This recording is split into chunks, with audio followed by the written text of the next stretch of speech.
Mm-hmm. Here we go.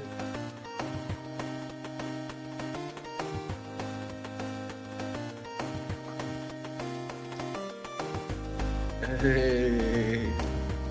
Hey.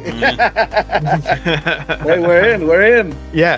Hey, everybody. Welcome back to Safe Stage, a podcast. I'm joined here by Alistair from Tula Tech, Matt from Digital Jedi Gaming. We have two special guests with us. We got Michael from Retro Lunch, and we have Mikolov from TeamRetrogue. He will be here in a second. There he is. Check it out.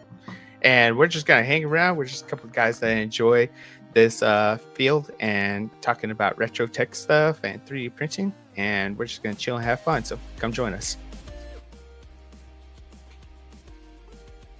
That thing's a jam. Love that. Yeah. How are you guys all doing today? Let's kill that. I'm doing great. Having technical issues. Uh-oh. It sounds like you're setting up a new device. Yeah. I'm not setting up a new device. I'm setting up a device to be my primary device. And it's an adventure. Mm-hmm. And what is this primary? So I am currently coming to you live from an ROG LIX. Heck yeah. Oh, sweet, dude. Wait, That you is said awesome. ROG LIX, right? Not no Legion Go, right? Smart. man. Nope. I am using the LIX as my primary device for the next 7 days. This is That the thing correct right one. there. You made the right choice. This is the correct one. Well, Yeah. it's the only x86 I have that actually runs Windows. Actually, it's not, but it is the one that is best up to the task. Actually, me and Tula I'm were just gonna talking accept about that. that recently about x86 devices running Windows. Yes. Isn't it terrible? Yes. It uses a lot of resources. I came to a realization, and it's funny. I would much rather this conversation be at the end of the podcast because I really hate what I'm about to admit. Turn the volume up, folks. Turn the volume up. So I came to a realization while running Steam OS on the Legion Go that I guess I Dramatic pause. prefer. Hot take. I guess I prefer Steam OS on any x86 device running 16 gigs of VRAM or less, or RAM or Nope. less. Nope. I agree. Yeah, I do. At least until we get this. Well, we lost Jedi. You made Jedi He sound. left. He did not like that answer. It's okay. He'll be asking Scotty to beam him back up here shortly. Yeah. He did not we like go. that answer, but I completely agree. Windows uses so many resources, so What much did you say? I memory. think I heard you say, "Beam me up, Scotty." What'd you say? I brought you back. Don't worry. I asked Max to keep it PG. So this is just what you got to do to keep it PG. So anyways, what my reason behind this is maybe once we get this new Windows implementation for x86s and they streamline everything a bit more and they cut back on some of the resources and the bloat running in the background. But in the meantime, right now, I did. It was weird to me because I'm a Windows user. I got rid of my Steam Deck 2 years ago, probably, and haven't looked back. Haven't felt the need to go back. And I literally only put SteamOS on my Legion Go just to test it out for a video concept. And while using it, I liked being able to set TDP per game profiles so that when I launch a game, it already sets the TDP for me to where I had last previously had it. I liked the fact that I was using less RAM. While using the Legion Go, I was literally just sitting at my desktop. And while sitting at my desktop, I was using almost 7 gigs of RAM. Almost 7 gigs. This is a fresh wipe of Windows. And I wasn't running anything in the background. I wasn't doing anything. It was literally just eating 7 gigs. And I was like, I'm dedicating 6 to 8 to VRAM for that iGPU. And if I'm already using 7 sitting in the desktop, yeah. So long story short, I guess I prefer the Steam OS for This is 16 gig devices or less. Yeah, that is why I don't get 16 gig devices. Like I know it's not an option for everybody, but like my bare minimum is 32. Like, and I'm glad that these units are starting to come out with more, because I think that they're starting to understand. Yeah, I think we're cutting people a little too short with the 16 gigs. So let's like bump it up to 24. And now I think most units are coming out standard with 32 gigs. So that's 60. Yeah, it was kind of a shocker to me to see the Xbox Ally coming with 24 again instead of 32. That was kind of surprising. It's probably a sweet spot for them. Maybe cost cutting. I don't know. I mean, you wouldn't think from a company like Microsoft it would matter. What's in the Ally X now, right? Ally X right now, yeah. I think they're more going towards a combination of indie and cloud gaming with that handheld. I don't know. So you don't need a lot of power. Going for power users. Yeah, they're going for smaller indie games, and then you want to play the heavy hitters. You could cloud stream. Mm-hmm. Or you have a better take on that than me, because when we initially talked about it, I called it a straight cash grab. You know, the A2 is an insane price for what it is. Right? Like the unaware are going to be the ones to buy it. Price is not official though. It's like this is rumors and speculation. We'll have to see what the price actually is. That is true. If it's going with what we saw in the EU, it's crazy expensive. I mean, just everybody just go out and buy a Steam Deck. Like, I'm not a Steam Deck fan. I mean, it's got great ergo and everything. It's just, I think it's outdated now. They need Steam Deck too. Yeah. But if you guys are thinking about, oh man, I want that white new Ally Xbox X, no. Buy the high end one, or go and buy a Steam Deck and save yourself hundreds of dollars. Like, just don't do it. Or buy an ROG Ally X. They're going down. I mean, same thing. If the interface comes here, yeah. Or I agree. It's supposed to be getting the experience too. So yeah, that would be great. I really hope I hope that they kind of get all of those promises. Like, they're promising a lot. And I'm really not holding my breath for what's coming out. I really hope it comes out as streamlined as they say it's going to come out. If it does, it's going to be a major competitor in the area. And, you know, Xbox gave up on their console because they don't want to, develop hardware. They're solely focused now on the software end and just having third-party companies just build devices that use their software now. I'm not quite ready to say that they're out, because people are having the same conversation with them before they launch the Series X and Series S. Okay. Don't know. They're going to do what they do. So I think, so first off, I'm a Windows gamer, and I'll tell you why. And the biggest argument that I've seen that's in pro Steam OS or anything is time to game. And we talked about this before. You know what I mean? Yeah. It's you launch a game on Windows, you hit the button, you gotta wait for the UAC, you gotta wait for it to load, you gotta do this, you gotta do that. Okay, where's Steam, and you just click game and it goes, right? But I like just all kinds of random games, and Steam doesn't afford us GOG or Game Pass or Epic Store, and I know there's ways to sideload Game Pass and GOG.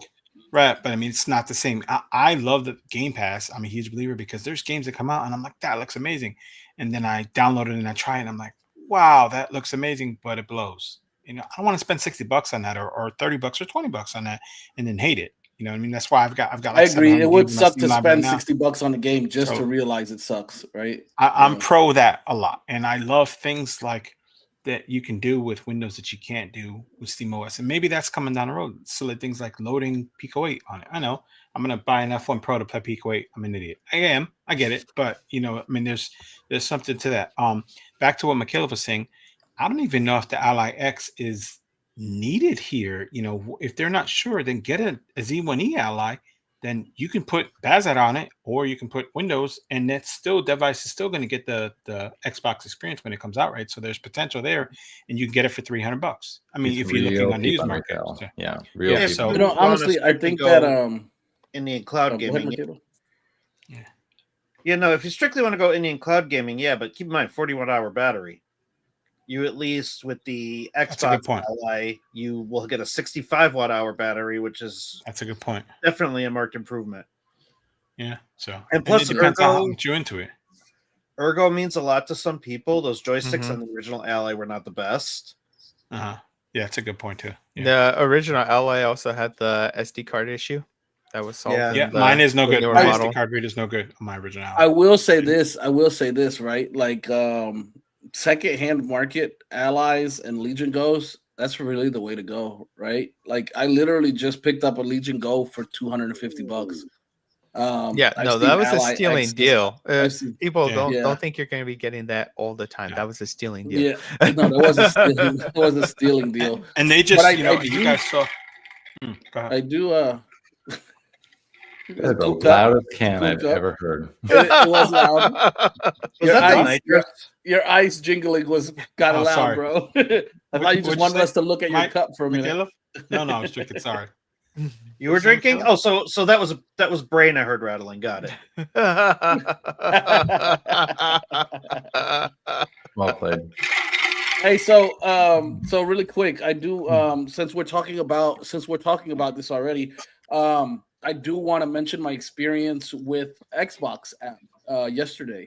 So yesterday I was using the Xbox application on my Legion Go, and I am on the Xbox Insiders. I had been previously for some game preview that I wanted to try. I can't remember exactly what it was, but yesterday while using Xbox's application, I got an update for the game bar, and at first I was like, I wasn't worried about it, but I was like, hold on, let me see, does it have new features? So I updated it, and one thing I noticed right away was that in the games tab, you had like a little banner there telling you like this is a game's performance, or it said like this game's performance is not yet rated, but when you hover over it, it said, and I'm paraphrasing here because I can't remember exactly what it said, but it said something like, this is where you would see this is where you would see this game's performance on other handhelds similar to yours, with specs similar to yours. So I thought that was really cool. Kind of like the Steam verification system, like what we were seeing Xbox showcase for the Xbox Ally. And then also too, I launched the game bar because I did the update.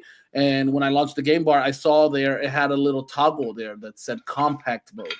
And I recalled that when I did compact mode on the app, it allowed me to control it with my controller.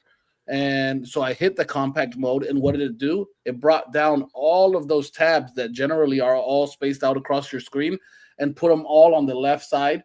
And now I can tab through them with my bumpers, and it gave me a performance chart. It gave me a friends list. It gave me messages. It gave me a tool for if I wanted to pull up like game walkthrough guides or stuff like that. So I thought that was pretty cool that they're already implementing this stuff, and we're getting to see it sooner than we thought, at least than I thought, because I thought we were going to be waiting a while. I thought they were going to iron all of this stuff out on the Xbox Ally, and we'd probably see a release later on, like December or maybe beginning of 2026. But I think we're going to just start seeing it this year, which is pretty exciting. Have any of you guys got to experience that yet, or? Nah. Yeah, No, I was excited after you told me about it, but I think this moves too fast. I think Microsoft is smart enough to know they can't just wait and test it, and it's got to go now. I mean, again, I'm sure they're out the getting Fox has been feedback. calling about the Fox has been calling them out on it for a year now and showing that it could be done. I mean, they're behind on this. They're behind on this. I'm a huge Microsoft fan, but they're behind on this, and I think they see the urgency. What's the new woman that's running Xbox Studios? What's her name? Sarah Bond. Sarah Bond. She not is necessarily new, but she's good. well, she's. I mean, I'm feeling what she's putting out. I think there's a bright future ahead, and I think they need to be aggressive with this. So, but I'm definitely gonna play with it. I'm gonna probably put it on my One X player and stuff as soon as we're done here. But yeah, no, definitely. I can't deny that Steam OS it's a better controller driven experience. It is. I'm a Windows guy too, but I don't like using the file explorer with my finger, right? Even with your tablet stuff, like, oh, you can do checkbox and stuff. It's not great. Now I have confidence that Microsoft will be able to do it for Xbox games. I really want to see what they do. How do they make it a seamless experience for third-party platforms? And if you think about it, they'll be doing something which nobody else does, which is a seamless experience for somebody than a platform that they own. That seems hard, right? Because all of a sudden you're instrumenting or automating like somebody else's thing. They could change their UI. Who knows? So, Very true. but to your point, like I like SteamOS. In general, I prefer to game on Windows because I'm not locked to the Steam ecosystem. I've got stuff in GOG, I've got stuff in Epic, I've got stuff that Steam just doesn't offer. So it's nice to have the Right. flexibility. Yeah. But that being said, I do a lot of that stuff from my desktop when I have the chance to game. Nobody's crazy like me, Hilof, and uses just a handheld for everything. That is dedication. Right Actually, there. now that you say that, I want to spotlight Mikhailov here, and because he looks super in tune with what he's doing right now. So fill us in. What are we working on here? You see that look? That's he's trying to he wants to curse you out look, but he knows we're PG. So Yeah, I love it. I love it, dude. You know, if you close your eyes, you're invisible. That's what my toddler thinks. ROGLIX. We can probably get back into new stuff, but since we're already on it, Mikaela, can we talk a little bit about what you're doing now with the challenge that you've announced on the challenge that you've announced on the Twitter? I've announced it on socials, Twitter. I think I put it up on YouTube as well. I am going to apparently smell funny and make a weird pizza, according to Andrew in chat.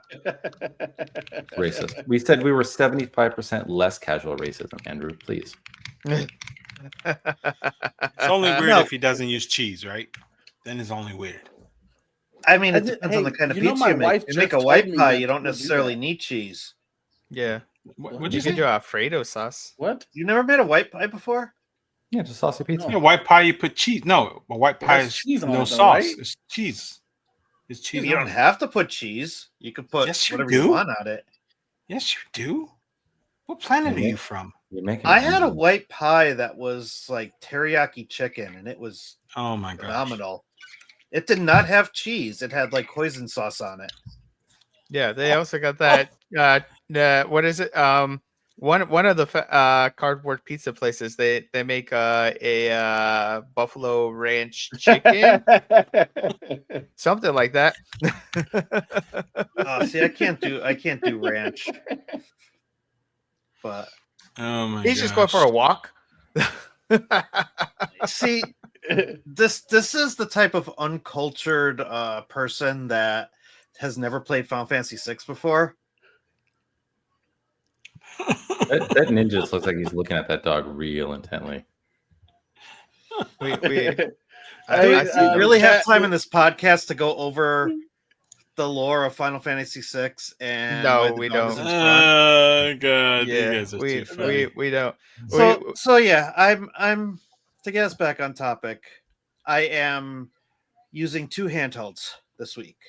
Okay. I'm using the ROG LIX, which I'm on right now. I've connected pretty much everything to this: my mic, my webcam, my other camera. I'm using basically a hub to keep all this connected. It's just kind of sitting there looking pretty while I do this. And then my other challenge is because I need to do a video review on something using the LIX. So I'm only allowed this. How kitty. For an entire week. I can only use the V90S and the ROG LIX. You know that I like the V90S. it doesn't sound bad. Which is funny because I got this in yesterday, the Antec Core Micro, which is basically the Ionea Pocket Micro. I can't turn it on. It's a paperweight right now. It is not challenge approved. No way. America. That's a fun challenge. That's a fun challenge. No, it's not. No, it's not. Here's the other part of the challenge. What happens when I want to watch TV in the living room? I have to plug in my LIX to my TV. Mm-hmm. Yeah. Oh no! Guess you're not watching TV this week. You're just watching YouTube on the LX. I mean, let's be honest. Does the phone count? So how do you generally watch? I mean, TV? my phone is my third device. I can use He's my recording phone. with his phone, right? Yeah, I'm using my phone to record, but I'm using two handhelds to game on. Mm-hmm. So my retro gaming is done with the V90S. My heavier stuff is the LIX. But yeah, if I want to watch TV in the living room, I gotta plug in my LIX. So curious, how far up do you go in emulation on the V90S? Like, what's your limit? Because I know some people would be like, oh, I could probably pull out like some PlayStation or something like that. Or are you like going like straight GBA down and then everything else on the LAX? That's pretty much it. I Yeah. will probably cap out at PlayStation. So I had an SD card in here that was already loaded up with scraped box art.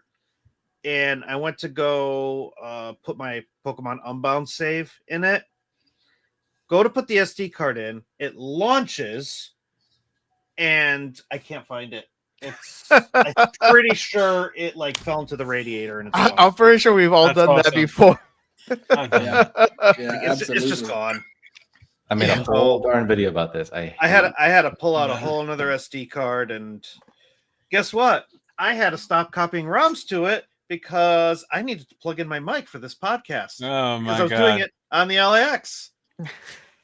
The gnomes have So claimed I it. had that happen to me before with a 512, and I launched it, and it got wedged in between the crown molding at the bottom of the floor and the wall. And I'm not gonna lie, I ripped the crown molding off the wall to get my SD card, and I put it Pokemon back Unbound in. safe. I hope it was over 512 for Oh ripping my crown gosh. molding on. No, it was That's just really a 512. Oh man. Really funny. vacuum got it. Yep, just That is funny. One So thing I what- did not lose is my bandana. Banana. Oh, I love that Banana. bandana, dude. Yeah, I do love Yes. that too. Yeah, I Yes, guess I love that he's gonna have too, to start mass producing those for the RH Discord. Oh, If you'll I totally list sell a group of them. handhelds in the marketplace, I'm probably going to start including a bandana in anything I Oh, sell. I got a Pikachu that you printed when you had your old printer right there. Oh yeah, right there in the background. Look at him go. Yeah, I was like, oh hey, I got a Pikachu. So yeah, he sits up there and chills with the other stuff Jedi has made. So he did that printing over there. But yeah, there's a bunch of people that print. You guys should reach out to them if you guys are in the RH handheld. Banana. Yeah. Banana. So let me ask you with this. You've been doing this for like 2 days now, right? With the Ally, the 2 devices. This is day 2. Day 2. What's been Day two. what's been the easiest part of it? Because I know you obviously what the hardest part is stuff like going to watch TV in the living room, or you know what I mean, or I mean it's not as Or convenient to going take on a the podcast. yeah, man. Going So on a what's been the podcast, easiest yeah. part, or the part that you took for granted how simple it would be? Do I have He's time like, to it's all say hard. that? None of it. Hard. No, the easiest part was just playing games on it because I already had it set up as a gaming device. So I wanted to play Final Fantasy 14 on it last night before bed, and usually before bed I'll cloud game on something smaller, something a little bit more comfortable. But I only had the LIX, so that's what I did, and I played it for a little bit, and it was fine. I'm No, sure that it's- V90S could cloud game. It could do it. I'm sure it can. It's running Batacera. doesn't have native Wi-Fi. You had to put a dongle in there to get it to. Yeah. I did have to put a Yeah. You What I see, like- And it's very, very specific dongle too, by the way, I might add. Yeah. Pal Kitty was always specific with their I hadn't dongles. Yeah. tried it with that one yet. Did you guys see that Newly has a pre-alpha for it now? No, glad is it you part of did. their Patreon? Probably, yeah. I am part of the Patreon, so it's possible. So I mean, but you know, it's gonna feel like Batacera. It's just gonna be a little bit more polished because that build of Batacera, the guys develop a build that comes on the V90S, and it's rough. It's rough. It's a little janky. Yeah, so I'm excited to see I'll get the Newly one tried in the next couple of days, but I'm excited to see it. But what I like about this challenge, I mean, the part where you're shutting off your desktop and just using the Ally, that's you. You're crazy. Yeah. I love you, but you're crazy. Yeah, what I like about the challenge where it's like it's just the V90 is because I want a game. When I first got into this hobby, all I had was an original OG 35XX. Like that was Mhm. it. So I just did everything possible to make that work. And so this kind of reflects your new user into the scene experience where you don't get to just go dip into an Android device or go dip into another device. Like it really is like this is your alpha and your omega. So get the most out of it. So And plus the fact you also have to keep in mind, like, we're a different breed of human. But the majority of people out there are going to buy one device. right. And that's going to be their one device. Right. Right. So this video is going to be more geared toward those people. can you buy an ROG Ally X or an x86 handheld and have it be your one and done? Yes. Or do you have to invest much more money than you thought you would have to with a laptop just to get it functioning? Like, is it not worth it? Is it only worth it as a gaming device, or can you squeeze more life out of it, like you said? Can we take a moment to acknowledge the fact that Lee, the handheld hoarder, who owns everything, just said yes, absolutely, you can get away with just an Ally and a Pow Kitty? Oh yeah. That was a good catch. That was Oh, yeah. that was That's a really good catch. That's a, Yeah. You know, I mean, oh my god. I think I've talked to Loud and Jedi about this quite often. I have a ton of handhelds, but there's only a selected few Hold on, that before you actually say make it. Before you say it, Lee, before you say it, we're gonna this is gonna be a segment here. So, Desert Handheld. Oh man, okay. Desert Island handheld. That was Michaela's Desert question Island of the day. handheld? Yeah. That We're was your going there? question of the day, sir. Yeah. Okay, Well, let's use have your the special question. guest. Let's have the special guest go first because I want to hear theirs, and then we could go. Look, So I have to only pick one. yeah, a ton. You're gonna make fun of me. Of course, No. yes. That's what this is. You're giving us meat to chew on. Legion Go S Z2 Go. Oh Oh, really? yeah, we're totally gonna make fun of you. Yeah. Wow. It seems I told comfy. you that was a hard take. That was a Okay, hard okay, take. okay. I What need happened? I need deets on this. I thought you was this. I thought you was an OLED Steam Deck guy. What happened? SteamOS or Bazai on the Z2 Go is actually a lot more efficient than people realize. Mm-hmm. And the types of games that I typically play are not going to push the boundaries of the system. And if it is going to push the boundaries of the system, I'm probably going to end up playing that at home on a television anyway. So if I have to be in a deserted island with just one hammy, it's going to be the hammy that can reliably play Final Fantasy XIV with really good ergonomics, with trigger switches, and with a great screen.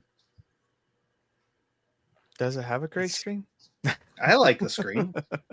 That panel on that thing is dope. We need to have that as a discussion one day. That whole VR 8-inch versus OLED. Right. I'm team VRR. No Team OLED.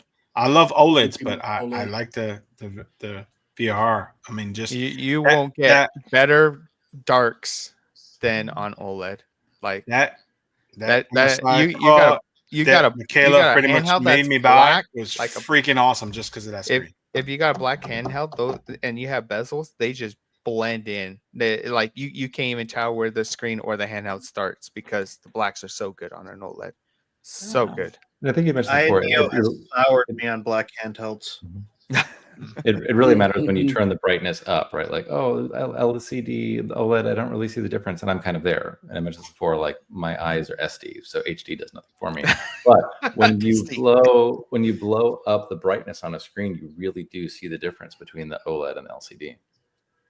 So Right? But what's anyway, your- what's your thank Desert you Island? for saying that. Actually, really quick, thank you for saying that because that's the biggest difference for me with an OLED is that Them nits. I mean anybody who watches my channel knows that I like a little retina tanning, and I really enjoy staring into the sun, you know, and so I want peak brightness. I really do. Also, all jokes aside, I like handhelds that I could play outside. You know, I don't want it. That was my biggest letdown with the Neo Pocket S1, the OG, was the 400 nit brightness. I just don't they like. bumped it in two now. Yeah, they bumped it up to 600. We'll have to see what that looks like in person. But dude, the OLED just gets so bright, and that's irreplaceable to me. So, Jedi, your Desert Island handheld. Come on. Everybody knows already. No, so I have a question. I have a question. I have a question. Oh I no! regret What's- asking. Wait, why what's did she even go to stipulation? Jedi next? No. Jedi shouldn't even been next. Jedi should have been regret last. asking them. I regret. Jedi, I Jedi should have been last. Like, I have a stipulate. I have a question on the stipulations. Now, one. I know this is Michaela's question, so I'm gonna ask him. Desert Island device, but can I use this guy, he's already trying to cheat. what's the Man, name of Yeah, that damn app? yeah, yeah. What's the I'm name of just the damn app? saying. What's the name of the app? The Moonlight You spin-off can use app. whatever. If you want handheld, you can use. as long, any yeah, as long as the program. handheld's using it. Wait. Jedi's cheating? Getting clarification. Can I use Moonlight with this, Apollo and with Artemis, this, with this one handheld? Technically, wouldn't Paul. that need a second device? It doesn't have to be on the island. true. It could be at the house as long as I got good Well, where you Wi-Fi. getting Wi-Fi Yeah, on where the you island? get? Where you get Wi-Fi? How in the bitch. what kind of of a magical, bitch. wonderful fantasy island are you stranded on? You didn't give stipulations about that. All right. And Wait, that- wait, Do you have okay. like a Whoa, whoa, Starlink whoa, flying let- over the island, or like whoa. We might be giving too much heat on here on Jedi because he said we didn't give the stipulations, which is correct because we just had Mikolov over here saying he wanted to play Final Fantasy 14. That's all online.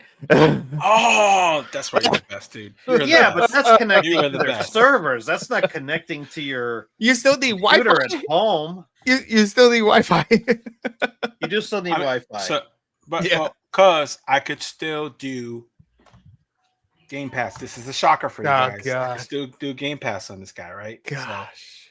if I have it. But if I don't have that option, then I'm gonna have to go with an x86 device because I need to be. It gives me access to everything, and then in that place is going to be my iPhone Pro. But I mean, if it's I choose can't one. wait until You gotta Ian choose one, drops the Jedi. new Odin, and I don't have to see the portal anymore.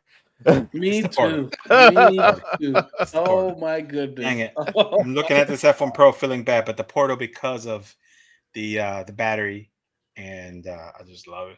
You're like my best friend. Next to my best friend, It's like Tech my Sweep is best, my best friend. friend. Next to my best friend, Tech Sweep is my best friend. If you guys didn't know, Hey, Tech Dube and I are let like BFFs now. No, let me remind you again. That was a pre-recording. All right, like, don't be weird. All You're right. delusional. You're delusional. All right, Um, I guess we'll just keep going across. So now we got Michael. All right, I have similar clarifications. Okay. Number one, is it a desert island? Somebody explain to me how the hell you get a desert on an island? It's surrounded by water. Like, is it a continent? Is the island like?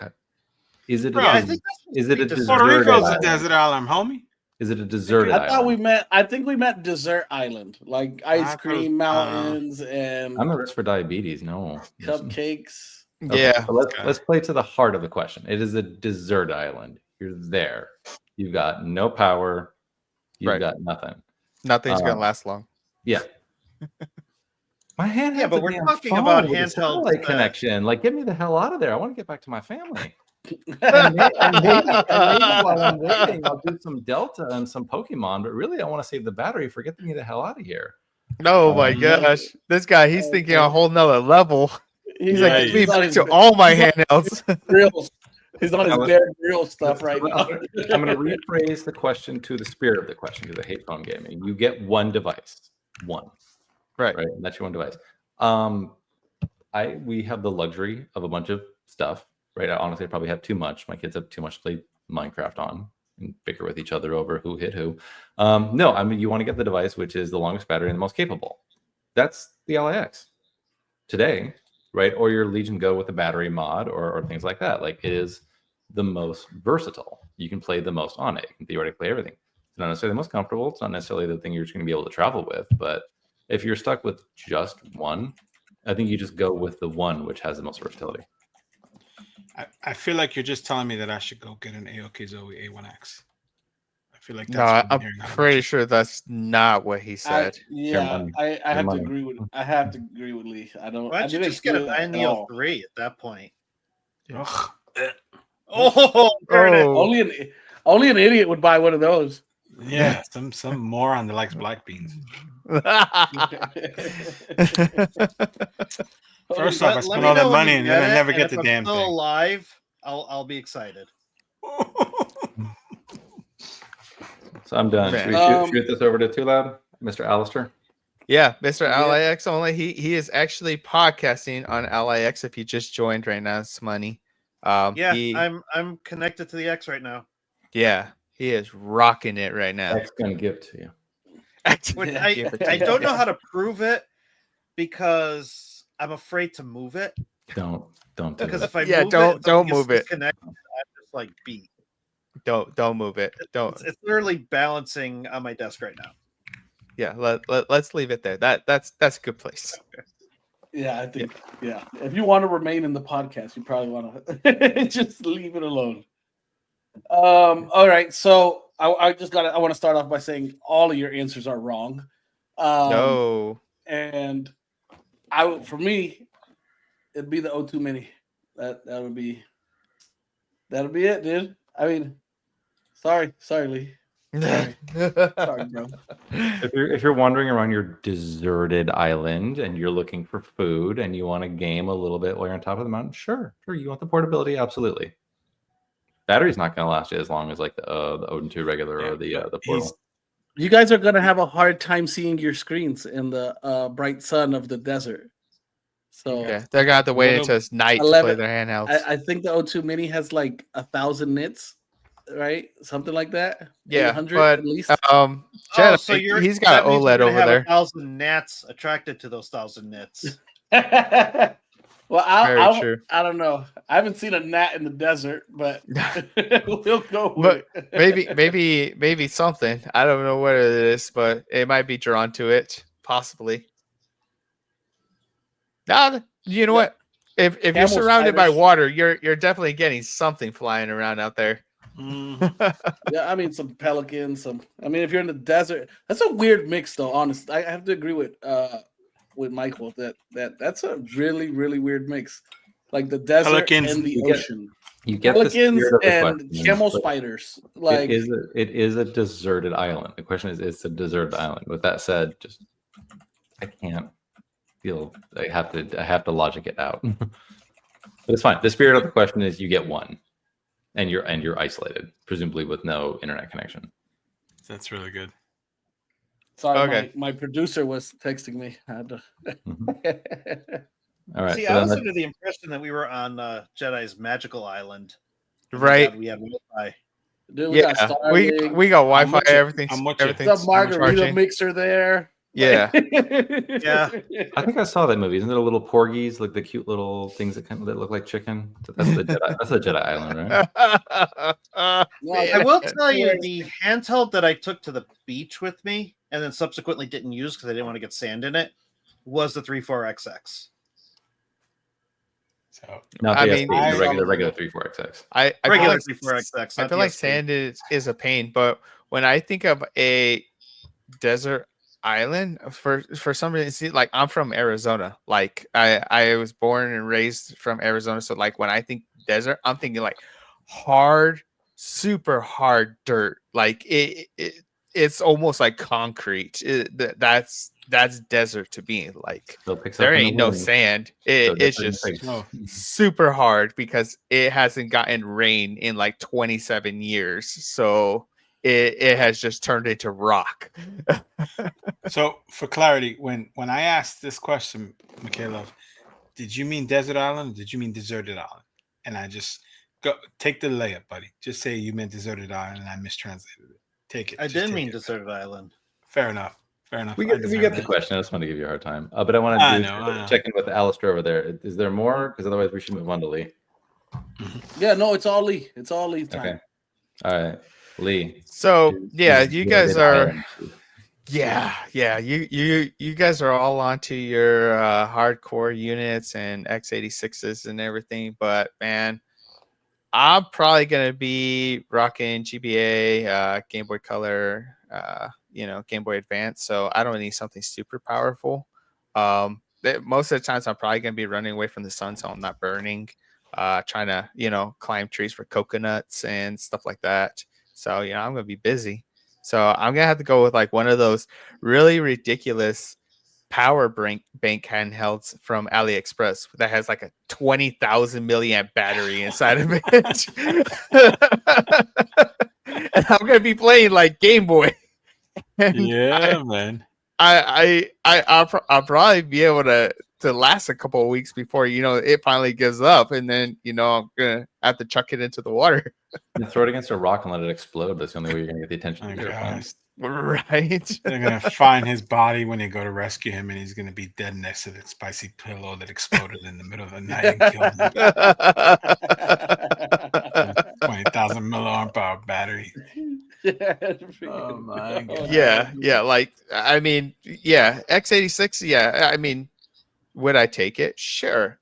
How long would it last? An hour, and then it's done. Unless you're playing retro games on, then you got like what 6-7 hours.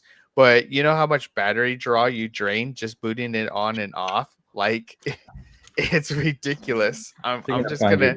You're gonna find your dead body, and you're still not out of the Viridian forest. Oh my god. Like, look at this guy. He didn't even make it. But you know what? If I didn't make it out of the Viridian Forest, I guarantee you I had a starter shiny, because that's usually what I do on every Pokemon game first. I just keep on soft resetting until I get my shiny. So if I'm dead and they see me in the Viridian Forest, I'm at least going to have a shiny. So someone's taking it. So we're here with times. Okay, so we jump back. go ahead. I was gonna say, should we? I want to ask Miguel have a few more questions, and then you think we can jump into the news? Sure. Oh, do it. Yeah, heck yeah. I see you trying to work on the side. I've been to a Teams meeting before. I know when somebody's not paying attention. He's like, I'm working very hard just to keep this Rogue LIX running. All right, I'm just saying the things I can't say in the podcast about Jedi. That's fair. Oh, got it. That's fair. That's fair. All right, so that's don't pick a third. It's not fair. You do have to answer the question because you only get one: black beans or pinto beans. Oh my god! There is the right answer. Oh. You can't go with neither. You can't go with Fava. He's from the Northeast, so he's going to make the right answer. Watch. I prefer black beans. Oh, dang it! You were right, Jedi. He's gonna pick the right answer. Oh, right. Trail, man, unbelievable. Oh man, what is that? Is that like 26-1 or something? Oh. Like, wow. Oh, man. The non-committal nature of an answer also tells you everything you need to know. I hope every single one of you steps on a Lego in the middle of the night when you go to the bathroom. Hey, don't wish that on me. I have a 4-year-old. I removed all Legos from my house just because I get this from you every day. Luckily, I'm not to that level yet, so. You will be. You will. I'm safe for now. I'm safe for now. Really quick, before we move on to another question, I do want to mention. So what Digital Jedi was referring to earlier, as far as being BFFs with Tech Dweeb, we have a fun little series going around right now, and it's called Tagur It. It's true. We kicked it off. We kicked it off on the RH podcast, and Digital Jedi Matt has made an amazing, funny episode. Great intro. Also, Clef from Game Tech Talks has made one. We'll get one here from Retro Lunch, TeamRetrogue, a couple other guys coming down the pipeline, and just look out for those on their channels. It should be really entertaining. It's been a fun project. So, did you have any other questions you wanted to ask Mikhailov? Yeah, so a few things that we should probably jump into the news, but what got you into the retro emulation scene? We can fiddle with these devices, but there feels like there's a difference between like, okay, I'm watching Russ, I'm watching some guides, like I'm understanding what's going on, versus like now the sickness has caught me and now I'm in it. That's a little bit of a loaded question, but yeah, I'll answer as best I can. So, would you guess by looking at me that I'm a failed Twitch streamer? Nah, dude. I think you definitely look like you could have been a big hit. I'm looking at every single one in this room, and every single one of us could be a failed Twitch streamer because it's a. So I don't wear shirts that are low cut enough in order to actually get that Yeah. popularity. And we're not in our 20s anymore. You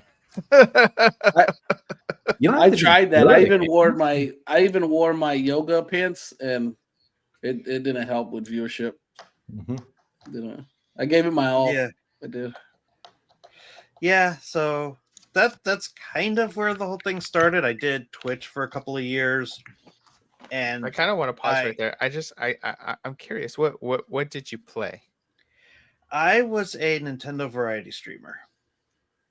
So you just did like an Elgato and hooked it up to like GPAs and Game Boys and Switch. So this is how nuts I was. I actually, and I don't have it anymore. I sold it when I stopped streaming to Twitch. I used to have a Nintendo 2DS with a modded capture board in it. No. And so I started with 3DS Pokemon, and I would stream that, and then I kind of got into some games that I just wanted to play and just never had the time to play. So I actually played and beat Skyward Sword on stream for all of 2 people. And I think I don't know if I should laugh, like, because like if you That's great. really feel like going back into the archives, you'll find a Twitch clip of when I got the hardest piece of heart you can possibly get in that game, and it had to do with skydiving and landing on like a spinning wheel in an exact spot. And I was filming off of a laptop in my living room that was connected to a capture card that was connected to my living room TV. And the lighting was terrible, and I was parked in front of my window with the curtains closed. The curtains weren't doing anything to keep the light out. So I eventually moved the operation to my office. Long story short, I decided that I was not going to make it as a Twitch streamer. This was in the middle of the pandemic when Russ was getting started. So I just happened to start to catch some of his content. And that kind of made me shift a little bit, because I had been playing like all modern stuff. I'm like, well, what if I focus on retro games? And so things just kind of went from there. And one of my first videos was how to take a modded Switch and run Android on it. And that kind of took off. And for sure. I just kept doing it. I would buy stuff that I wanted to buy anyways, and I would do content on it. And I did like 3-4 videos on the Win 600. I did a whole bunch of videos on the Steam Deck. I did some videos on the Retro Pocket too. And that's kind of what got me connected with the Retro Handhelds people. And then, fast forward 3-4 years, and I'm going to CES with Stubbs and Rob and Russ, and just having a blast. You were one of the few that bought that shirt. I think even I have a version of that shirt too. Do you really? Mm-hmm. I actually committed to the bid. I lost weight so I could fit in that shirt. That's funny. That's awesome. Has nothing to do with my health. I just want to fit in that shirt. That's for the bit. Just for the bit. I know that you're going to go to CES next year too, right? With that's the plan.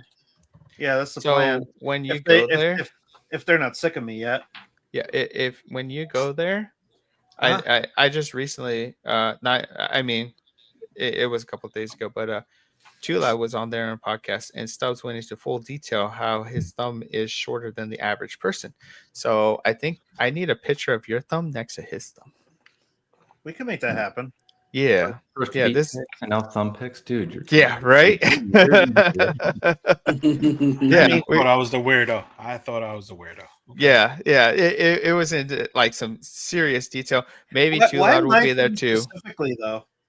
I mean, you could get anyone. I mean, it's interesting because I know he got called out on the podcast by one of his commenters that I think he assumed that you have an average size thumb. Data. So. Yeah, I mean, hopefully, hopefully, You'll have to measure it because as far as I know from Stubbs's podcast is that the average thumb was like 2.74 inches, I think it was.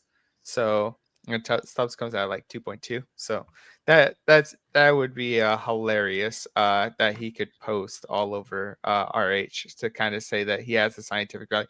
Maybe if he goes around CES and just taking pictures next to everyone's thumbs, then he'd have concrete proof data that it is smaller. But there is something else. When you go to CES, are you going to pass this challenge off to one of them? Like the only using 2 handhelds? I feel like if you guys did this, but you guys did an all day like thing, like you're streaming your guys' stuff, like, hey, it's dinner time and now I gotta watch TV and you're watching on this like little tiny Android handheld. I think it would be hilarious. So most of us only brought one handheld to kind of play with while we were there. I brought the iNeo Qun, which I've since sold. Ban has that now.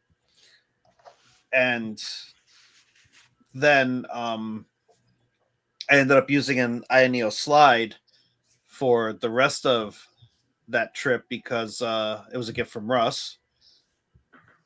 That's super cool.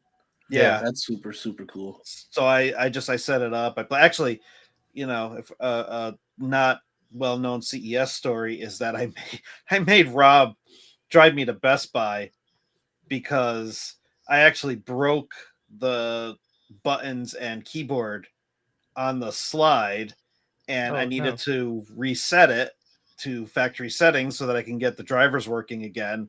And so I made Rob drive me to a Best Buy in Vegas so that I could get a keyboard mouse combo. Yeah, that was fun. That was fun. They were good sports about it. You're already so limited, resource limited when you're exiting the house and going to CES. Like that's yes. Yeah. You kind of inherit the challenge no matter what. I don't even know where Best Buy is. I've been to Las Vegas a lot, and I don't think I've ever just like looked for a Best Buy, like ever. We did find one. Google knows. Google you knows. You could probably find a lot of bad stuff a lot easier than a Best Buy in Vegas. We've moved on from MapQuest and printing things out to get somewhere. Sorry, I can't find it. Yeah, do you remember that? Oh man. Yeah. Hey, let's move into this Fedora situation. I had not heard about this. I'm interested to hear. Yeah, I'm gonna let Matt break it down a little bit for us. Okay, wait. Well, if Matt's breaking down Fedora, he needs to wear a fedora. I have Fedora several. out. Actually, I have some at the house. I mean, I'm not gonna go get them because I'm not. But where are you now? I'm in the house.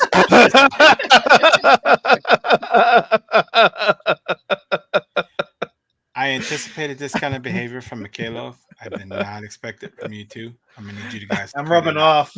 I don't want to hear about you rubbing off. Fedora is taking feedback from their community. What? Did I break the show again? That was good, Michael. That was good. Oh my gosh! I thought we're keeping it PG, but all right. So Fedora is taking feedback from their community on actually taking votes on going to a full 64-bit system, removing the 32-bit. So it may not seem like a big deal, but SteamOS runs on 32-bit. So does Bazite. So there's a huge that's huge impact. And the main developer Bazite even said at this point, if they do that, he doesn't really have any other option but to end the project, which is detrimental, and there's a lot of stuff there. I mean, that we have to they have to navigate. So first off, the community voting so far is 48% completely against the idea. I think they're at like 8% people voted for it, but I mean, I don't know how much the voting is going to matter to them. I think it should. I mean, I think they're, SteamOS and Bazai have put Fedora on the map for gaming. Right. So, where is that going to leave them if they make that call? I think that's, Steam and Valve could go to a 64-bit system. That's cool. But Bazite, they already said they can't, they won't. So they're going to, that's a tough decision. And it's kind of leads into the whole conversation of where does that leave Arch Linux with their gaming stuff? is if 48% is against it, you're telling me 52% is No, agreeing? there's there's a whole bunch of categories. Oh, okay. The agreeing portion is 8% so far. Okay. So 48% people that voted. This is open source, right? You stick a fork in it. That's just work exactly what I was thinking. Yep. Well, We'll that's see what forks. potential Valve would do, but is Yeah. Bazai going to do that? They said they weren't. You lose all the there's Fedora some engineers, stuff for but yeah. I mean, we were talking earlier. Prior to Bazai, you didn't really hear about Fedora. Everything was Mint or Ubuntu. The Debian Ubuntu. stuff was definitely more Debian, prominent. yeah. So now, I'm curious. This is interesting. It could be impactful. It could be nothing.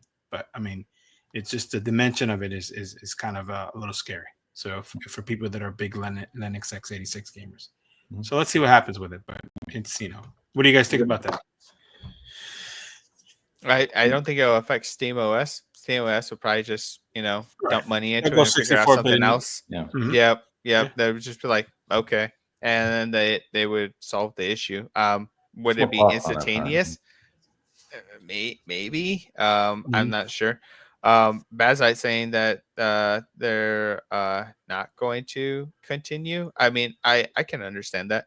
They've put so much dedication and work into this already, and then now you're asking them to revamp their whole entire system for 64-bit. And that would require a lot. It's definitely not just an easy go in there and just change all the 32 to 64. It's like you'd have to completely revamp. So I can understand it from that point, but the community, the retro community is very strong. I know a lot of people don't know it, but it is very strong, and I don't think they're going to just allow it to happen. I mean, we see the same thing, right, with So guys, really quick, Switch emulation. I gotta drop. So have a good show, everybody. I'll keep in touch, but I will. I'll talk to you guys. Take later. it easy, Michael. We All hope right, to see you buddy. again Michael. sometime. Whenever. Yeah, time. thanks for joining us. Have a good one. Later. Yeah, but I mean, we see this with Switch emulation, right? Even with all the lawsuits and all the issues and everything, it just doesn't die. Like, people just keep coming. And it's like, hey, here's another fork. Here's another fork. Here's another fork. And like, I mean, yeah, we don't got a complete software yet, but I mean, that thing has been spliced so many times, it's insane. So I think Bazite will be okay, even if they do go to 64-bit, and the original developer is like, you know what, I'm done. Something tells me some other team will pick it up and be like, nah, we need this, and they will probably put in the work. Yeah, I think with all those forks, we could potentially make a possibly make a signature Celine Dion silverware set. Oh my gosh. God. If you guys haven't seen Clef Game Tech Talks video, watch it. It's pretty good. Yep. He loves Celine Dion. Yeah, I don't think it's going anywhere really. Like I said, even though we do have a lot of there's times where developers have developed things and they've gotten a lot of attacks and things like that. I know it's not the best part of the community, but most of these projects have never died. Like, none of them. I mean, yeah, no, I agree. I mean, I'm 99% sure Steam OS is going nowhere. Oh, right? yeah. They have way too much money invested at this point. They would never allow for that. So we don't have to worry about Steam OS for smaller projects, less funded projects like Bazite. Potentially, yeah, they could be gone. But it would be really silly of Fedora to do that. They would shoot themselves in the foot.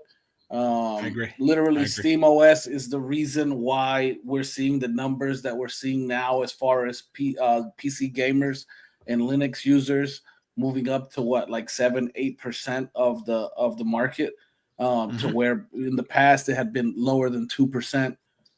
So I really don't know. I don't know where this came from, but I think it's really kind of silly. It could be a publicity thing. They're just looking for attention. You know, I mean, who It knows? could. It doesn't make sense to It me could. either. I mean, didn't Windows eliminate 32-bit systems? I don't know if Windows did actually, because the reason I think say it's all that, 64-bit. I think it's been 64-bit since. well, it's ARM 8? now too, right? So I don't know if that has as big of an impact because Windows is still Windows, but with Linux, there's so many different distros. You know, I think it might be more impactful. But I mean, I don't know. That's a good I mean, point. but the thing about Windows too is, I mean, you can put Linux on it. I mean, it is possible. I mean, you could even partition and run both. I mean, on a system. But if you're looking to run Linux inside of Windows, it is possible. It just, you know, as far as I remember, 64-bit is basically the proprietary setup now for Windows. yeah, I believe it is. So maybe this is believe- kind of a maybe just a catch-up move. Maybe they think Maybe. that this is what the future is going to be, and so they're going to kind of head in that direction. So Michael pointed out in the comments that Windows has something called the Windows on Windows subsystem. You know, he just dropped off to play World of Warcraft. Yep. I dig it. I dig it. Yeah, so it can run 32-bit binary. Okay, yeah. See, Okay. I definitely knew that it had the possibility. So it definitely is there. So why Fedora is doing it? I don't know. Maybe he's 100% right. Maybe it's just playing catch up to the times, and you know, something like that's either going to have to adapt or there's just going to have to be forks, like you guys said. And we'll have to see if maybe it's a nothing burger and nothing is coming out of it at all. We'll find out. I mean, time will tell. It was just an interesting topic to talk about. So, Yeah. what do you guys want to talk about now? You want to talk about now? Well, I mean, something quick is I don't know if you guys caught it, but Netflix is delisting 20 games, 20 plus games. Okay, this is not surprising in any way to me, really. I mean, there's a lot of stuff that I love about Netflix, and there's a lot of stuff I hate about Netflix. And usually, the stuff I love, Netflix gets rid of. So, well,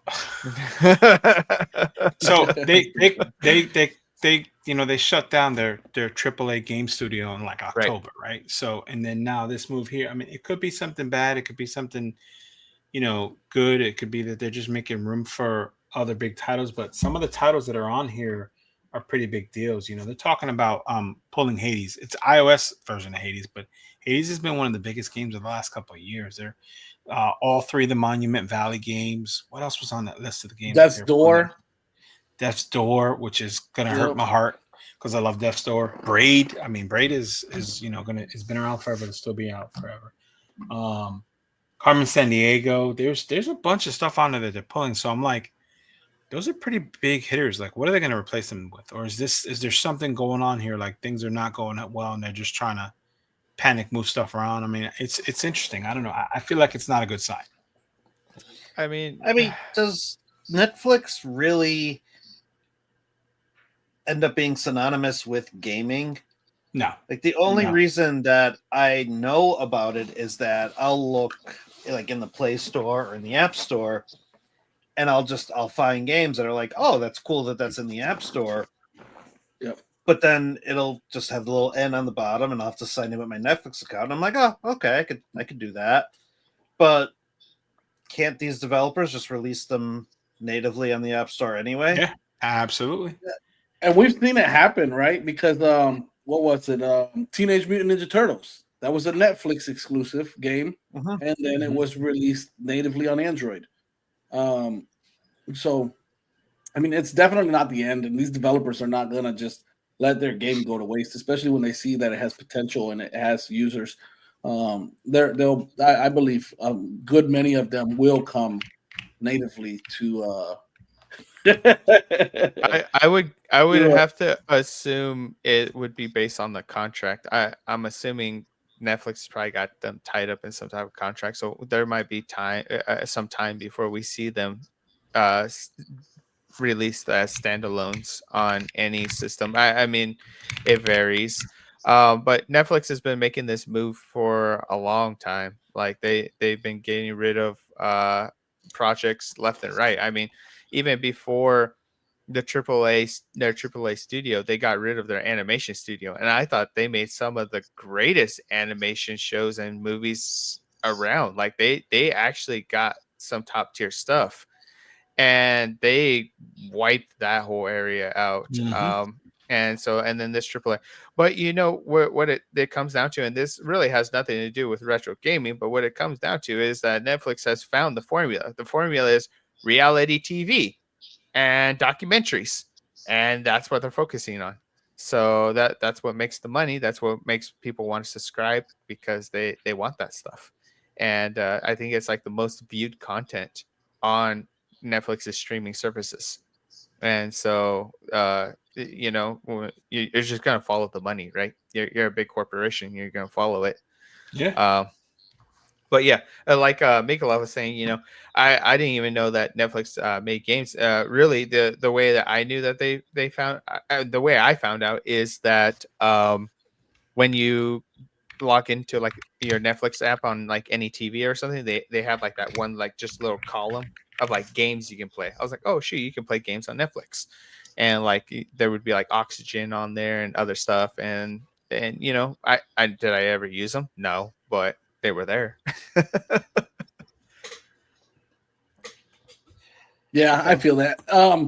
Yeah, I mean, it is what it is, right? Like, from the list that I see, they're not killing all of it. Netflix, there's some titles there that I know are Netflix games, and they're not on that list. So I don't believe they're killing all of it.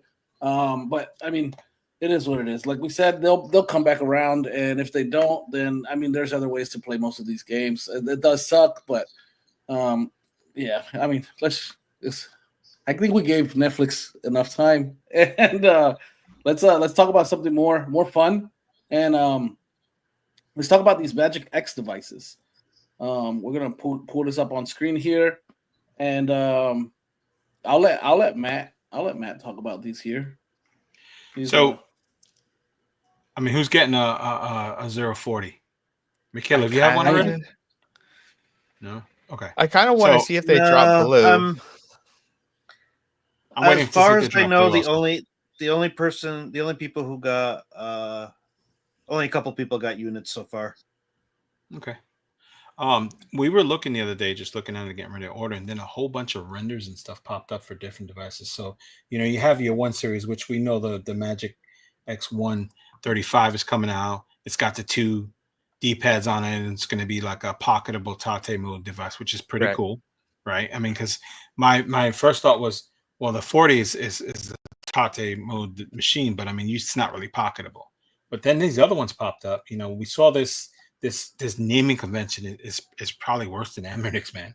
MagicX 1XX. I mean, I don't even know what in the world that is, and that's sort of I think I'm starting to think all these companies are in a contest for who makes the worst naming convention, right? Like, my gosh, man, it's just ridiculous, man. There's 3 X's instead of 2 X's. Yeah, man, yeah. And then so this one here, this MagicX 1 Flip, I mean, there's no details on it, but I mean, I kind of read something somewhere that they're kind of modeling it after like their OG Retroid Flip type of thing, where it's going to be like a little 5-inch. I think it's cool. I think the flips are good devices. Cool. Yeah, clamshells are the it devices here, right? So to see them put one out, I guess again, it depends on what chipset they put in it and how the hinges. I'm already think I'm already burnt out on 133Ps. I think they're not as quite as user friendly. I think it's gonna be a 527. Yeah, a 527. Let's see what that can do. You know what I mean? We'll see.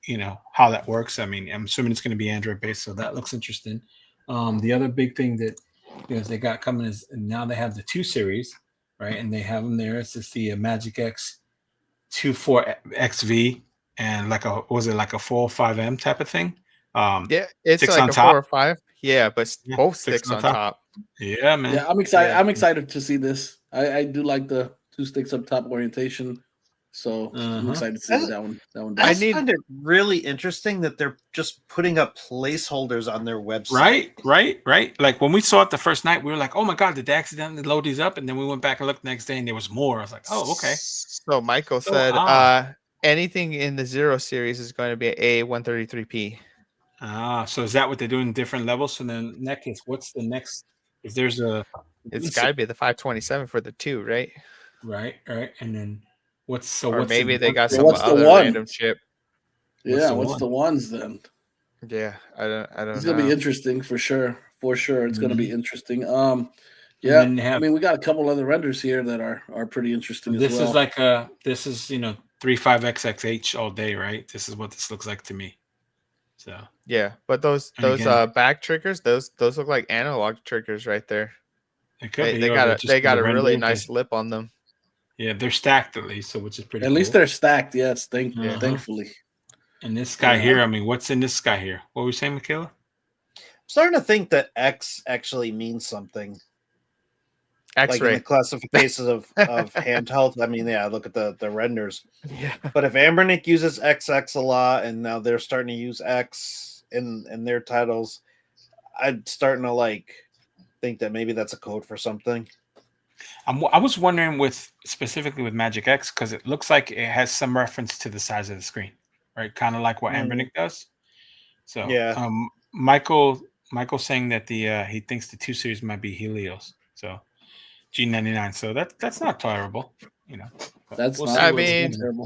G99 is good, but in a vertical, you know what I really want? I want a vertical that has analog triggers. Give me a vertical with analog triggers. Like vertical with analog triggers.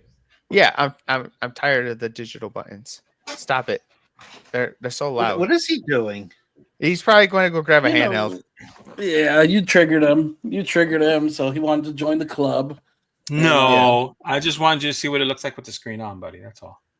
No, man. That's That's rough. Is that a Pocket Micro or an Antec? That's Pocket That's Micro. Pocket Micro. Yeah, I mean, it looks almost exactly the same. they do. Yeah. So what happens if I turn this on? Is it going to say Antec or iNeo? I guess we'll have to find out in 5 days. Yeah, we'll find out in 5 days, bro. Can't find out now. Yeah, But man. you know what though? It's pretty to look at. It is, pretty. and I like the design. It's very sturdy. It's durable. Yeah, it feels great. It's a candy bar. Yeah, it's a candy bar. I mean, it can play a bit of GameCube, tiny bit of. I'm waiting for somebody to review one so that I can get my hands on it. And, I'm getting it. So he already knows that I'm going to end up getting rid of it because he knows it's too small for me. I don't know if I'm feeling in the hand. It doesn't feel too small. There's just something about it I'm just not digging. I don't know what. I'm just not digging it. So I think it might be the price point for what it is, what I would use it for.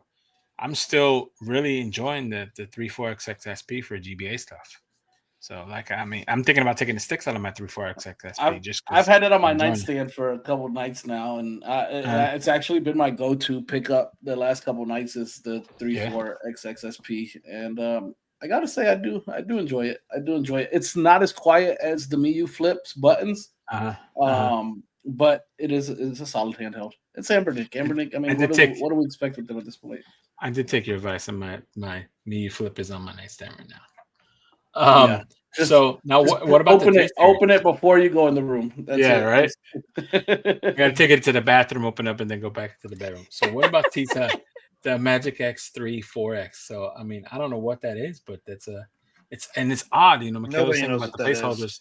Yeah, what in the world? And look at the shape of the bottom of the device too. I right? know. So is this gonna have some kind of it's got a big screen? Yeah. I'm starting to wonder if the website, if this was not supposed to be published. Yeah, but we wondered that. All placeholder stuff. Did somebody just hit the publish button by accident? But then the next day more came on. They did this 4 series, this 3 series, and it wasn't there. It was originally just the 2 series stuff they had there, and then after that they added the the one flip. So who knows, man? But it's interesting. I'm curious to see where they go with this stuff. The real question is, can they pull it off? I hope so. I know they got some flack. I mean, and I gave them a hard time after the first two devices with the lying to us. I don't buy that. We didn't know that the manufacturer lied to us about the chipset. I still think that's on them. But then when they came out with the 020, what is it? Yeah, the 028. I mean, I really liked it until I broke it. Don't ask. And I really liked it, and I'm excited to see what they can do going forward. I love the idea of somebody other than Palkitty or Ambernick or Retroid or yeah. So we're doing something. I'm really excited about the Heligali. I mean, I like their designs. I think that they're wacky. So I think that it's really like a good showpiece.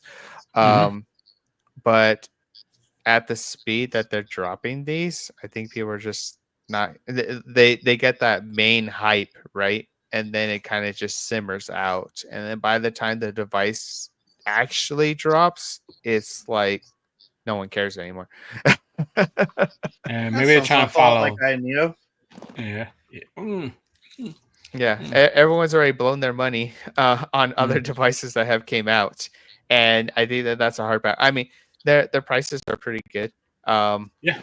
So I mean, the new one, the 1X40, yeah, I think it's a little high for an A133P, but it is what it is. That screen, the uniqueness of that screen. What other device has that screen? The hot dog. Is it? So the hot dog, the A1 unicorn, the A1 unicorn's Snowcake. 1x1. A1 unicorn's 1x1. What about the Snowcake? Snowcake does have the same screen. Yeah. So. I think that's all I could think of. Oh, really quick, while you're naming strange handhelds like hot dogs, Matt, you go ahead and pull up the next thing there, and while you're doing that, Lee, let's get into our Lee's trash bin device. What were we calling? What were we calling this segment again? This segment is whatever I can pull out of my closet. And I know that a lot of people are like, "Hey, what's in there?" There's all kinds of crazy stuff in there. I just been buying over the years, everywhere, eBay, from the retro community, the marketplace, wherever. But this one I got like maybe 2 years ago, and I thought it was really cool because they started out as this company, and now you guys know them as Ambernick. And check this guy out right here. So this is the RS97, and as you can see, we got this Ambernick logo here. But they were actually known as Retro Game Company, and as most speculate is that that's where the RG comes from in their handheld names. So you got the RG353 and the RG405. Is that what it really means? I don't know, but it sounds good. I dig it. What can you play? Well, I was gonna say, what can you play in that, but have you actually ever even turned it on? I have turned it on. And you can play quite a bit on here actually. It plays a decent amount of Game Boy Advance, but it won't play it won't play all of it. No. There are some games that it will not play. And you got a little slider stick down here. What's the chipset? Oh man. I can't even remember what the chipset is in this guy. I when I saw it show up, I just thought it was really cool, and I love the color blue. So the blue is a very nice blue. Yeah, it's gorgeous. And obviously it uses the standard battery that we've seen in almost every single small device in existence. So really easy to replace. I love devices that do this because like you can fix them all day, every day. The battery goes bad, you toss it, and you get another one. They're like $10 on AliExpress, and you get like 5 of them. So I mean, it can run nonstop. But yeah, it was a cool device. I played it for a little while when I first got it, and then it kind of just went back into the box. And I actually have the box here too. So I tend to try to keep the boxes for everything.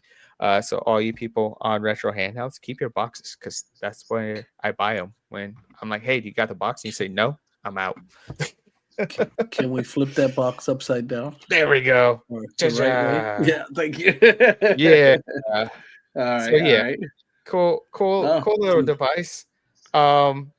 It's a little interesting concept. Like I said, Ambernick is oh, here, look, we got the specs right here. Let's see if I can get it to actually focus on them. We got the ISP screen running at 480, 1800 milliamp battery. no chipset.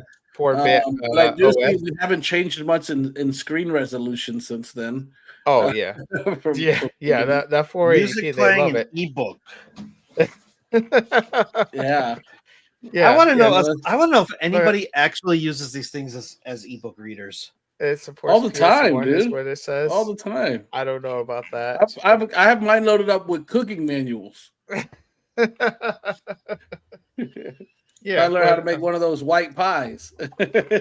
Yeah, cool. It's a cool little device. It's a cool showpiece. I tend to bring it out, and people think it's like, they're like, oh, it's so cool. You know, it's got a dragon on it. And that's awesome. You know, people don't make handhelds like that anymore. And I was like, yeah.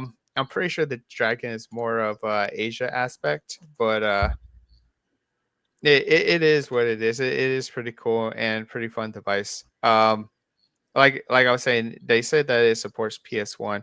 I highly doubt that because I did run into some problems. It might just be the emulators and how they have them set up on there, but I did run into some problems with it. So Okay, well, thank you for sharing that with us. This will be a weekly segment where Lee pulls out something random out of his closet. And now we're gonna move on and talk about Tell us the number the number of handhelds that you own. Yeah, Oh. I knew what you were saying about the number. I haven't recently counted them. I do have a large order coming in. They should be here in about a week. I just bought a ton. But with the ones coming in, I'm pretty sure I broke 250. Gee, whew, whew. So when That's you a say big you pull a spicy handheld pillow out of you the got there. closet, you literally have a closet dedicated to handhelds. I have Oh, a yeah, closet yeah. dedicated to handhelds. Yes, It does. it It is does. from it goes from the floor all the way up to the ceiling. I literally have almost every single Ambernick device. Other than their doofy one that they made. What was their one was a copycat of the 34XX Pro. yeah. I mean, what is it called? The Pro. Yeah, I don't 35XX remember. Pro. Yeah. 35XX Pro. The Yeah, Battle XP 350. Yeah, I do not have that Gotcha. one. Yeah. You I do have one have of the those, Michaela? I have the RG slide on the way. What was that? I said, do you have one of those? The 35XX Pro? Not anymore. I do have a review of it up, but I ended up giving it to somebody to use as a raffle prize for an Alzheimer's Oh, that's right. You did tell me fundraiser. that. I remember that. Yeah, that's awesome. Oh, that's super cool, dude. That's super Yeah. cool. I mean, It's a good idea for extra handhelds. I mean, we tend to have so many sometimes and not know what to do with them. I usually given sell some them to, like dirt cheap, like really, really cheap. I most sell of the them, times. or sometimes like some of my daughter had a couple friends, and I gave a couple of them to her little friends to Yeah, I do enjoy that some retro sometimes too. games Yeah. on, and Mhm. you know, it's all Yeah, my cool. son It's all cool. gets to play with them sometimes. Some of the cheaper ones. Yeah. Same, Yeah. same. Well, mine, he's actually been. I've been noticing more and more. He's making his way to my more expensive devices now. I've kind of created a little monster there. Yeah. They also love he those just- OLEDs. Yeah, he just Yeah. he They're started like high definition. yesterday. He ran across the living room. I switched to It was like, Daddy, I play game. Daddy, I play game. Like, oh no, you don't play game. not here, bro. Yeah, So, yeah. I mean, yeah. I joke about my closet all the time. I mean, individually, I got 250 ion lithium batteries in there, and it'd probably just take one to turn into a spicy pillow, and it'd probably take out that whole area. So You got your whole house. yeah, Chain reaction. yeah, really. yeah. Dude. So a lot of people Dude. don't think about that, and I know that Too Loud and Studs were talking about it in their podcast about people really don't think about all of that. You know, you collect them all, and then you're like, holy smokes, I basically got like a nuclear weapon inside my house. It's horrible, dude. It's horrible. Yeah. One time After thinking of that, I couldn't go to sleep anymore. Like I would think about it every night when I'm going to sleep. Like, oh man, I hope this isn't the night. Like, you're just perpetuating that fear. Now I'm just picturing you just sitting there sipping nitrous at night and just staring at your closet, saying, "Don't do it, don't do it." Is it gonna be you? You? Yeah. You know, I would like to say that I manage all of them, but I don't. There's a lot of devices that I've got, and I'll just like open the box really quick, and I'm like, oh yeah, that was so cool, and then I put it and then I throw it in the closet, and it's like it's just like the idea of having it is really really cool, and for game of the month, it's always fun to have a device. I try to use different devices every game of the month and take pictures. Some people will notice sometimes. It used to be more noticeable before we had our own thread for completion screenshots. Now that it's in its own thread, people don't really see when I take pictures of like really wacky stuff. But before, it used to be like in the game of the month itself, and people would see it all the time, like, oh my god, what the heck is that? Whoa, what is that thing? Whoa, that thing looks like crap, and like all kinds of different things. Yeah. I've played some games on some really bad handhelds, and I completed Doom on the RG Nano. So that one got a lot of popularity. Doom on RG Nano? I played Doom, the GBA version on the That's RG Nano. That's dedication, buddy. Yeah. I've never completed a game on the RG Nano. I have played a few, like just messing around, but actually complete a game. Yeah. He's looking for it. I got one. I got one here. I've only ever played like Tetris or Super Mario Brothers on the Nano in the back pew at church. I'm not even gonna lie. I think that's my only use case. Oh no, you're back there tucked away, like. Yeah, and then getting dirty looks from people like, all right, I'll put it away. Yeah. Michael, definitely a shopaholic. Oh man. Yeah. I played Doom on that whole entire that little device. I had to charge it like I think it was RG Nano, dude. It's a cool little device. Triggers like isn't this shoot like the L1 and R1? Yeah. I mean, there's a top. I mean, it's perfect for Game Boy Advance. I mean, it has all the buttons you need. So I had one, and it was novelty, but I couldn't. Yeah, this I played the whole what thing. We call arthritis. Oh my gosh. Yeah. Oh god. Yeah. Like I know I can't turn this on because challenge and all that, but yeah, I got the blue one also. Yeah, the blue one. The blue. I always thought the red was the best looking one, man. Yeah. Oh, I got upgraded OS on here. Yeah, I played the whole game on it. I took a picture. You could probably still go into the completion screenshots, and you could probably still find it if you pull up like that's funny stuff that I've posted. It's definitely in there. But I'm trying to figure out the hand placement for Doom. Dude, that would be that would be bad.